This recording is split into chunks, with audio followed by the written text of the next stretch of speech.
Siz meni onam emassiz. Siz meni yaxshi ko'rmaysiz. Meni qiynashni xohlayapsiz. Sizni yomon ko'raman. Fotima Yusufning maktabdagi muammolarini eshitdi.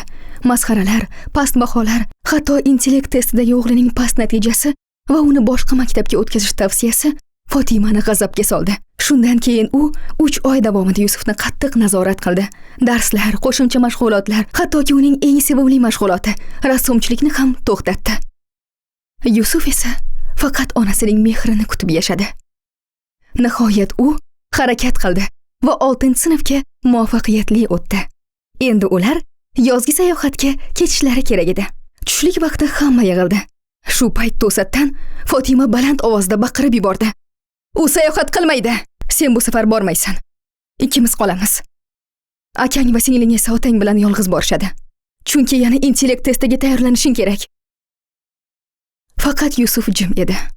Uning qo'llari titrab ketdi. Ko'zlaridan yosh quyila boshladi. Yusufni singlisi ham yig'lab yubordi. Oyi, u ham biz bilan borsin. Hammamiz birga boraylik. Bas qil. Validligingiz hoziroq tayyorlaninglar. Otang hozir kelib qoladi. To'satdan Yusuf g'alati tarzda baqirib yubordi. Bu ovozda nafaqat alam, balki singan yurak, umidi puch bo'lgan bolaning qalbining inqirozi bor edi. Siz meni onam emassiz. Siz meni yaxshi ko'rmaysiz. Meni qiynashni xohlayapsiz.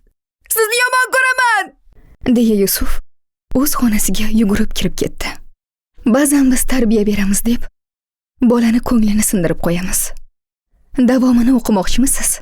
Fotimaning bolasi